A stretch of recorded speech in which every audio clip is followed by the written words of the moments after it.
improve ngayo egaming yabo, because that is very important guys, that's very important. Lonto le ibaluleke indlela eyisimanga, especially as an artist. Uyayibona lonto le, siyazi uDecember sithola isikhathi sakho ukuthi usi-enjoyele uchillax, but at least shama gig wonke uchillax endlini yabo, because the wenza ngakhona izomlimazisa right now, because iziteji ziyindi, iziteji zinkulu. Just imagine uzofola from out there uyowaphansi, uyayibona lonto le, because yambona indlela ngayo ukuthi ukhathele, yambona indlela ngayo ukuthi ukhathele yabo. So into eso bafethu amajida, they need to ukuthi like baba lento benze ngcono man, they need benze ngcono bafethu yabo.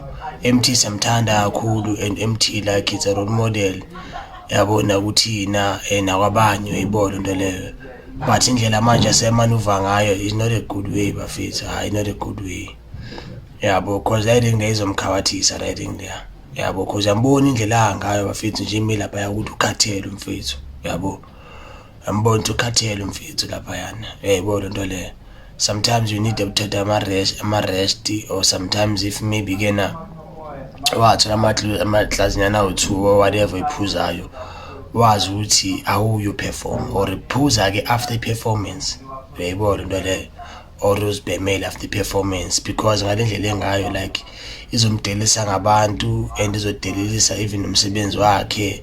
Kodwa ama fans they are like your kids, uyayibona into leyo. So ama fans they are like your kids, and if ukanjana bekhuluma into abazikhulumayo, nabanye bazokugezela, nabanye bazothola indlela manje ukudelela, uyayibona yonke lonto leyo. So I wish uhasla time one le video lena bafethu, like at least asilungise lapho nalapho yabo, angazidelelisi ngama fans wakhe, angazidelelisi ama supporters wakhe, and futhi angazidelelisi ngezitha zakhe, because izitha zakhe zomdelela make imbone kanje. Awuthi lena bafethu sebenze kanzima izibela ikhona, uyayibona lonto leyo. And manje he need to maintain that position, he needs to maintain that position yabo.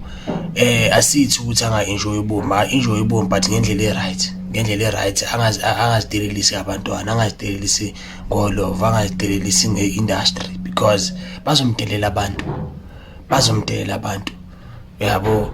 I wish like ngane team yakhe like ngambonisa somehow ukuthi hustler like mfethu at least limit la special mazo emagigini uzokwazi ukuthi ube right, because la video asombono omhle tu, awona umbono omhle bafethu. Nezingane zakhe angezithanda into leya la video leya, njengami ezisupporter yakhe angiyithanda into leya, andibona lapha yana yabo, ngathi ngasifihla mba namahloni, ngathi ngasifihla. That is why ngenze le video, because ngitsho ngithazini angiyithandanga into engibona la video leya.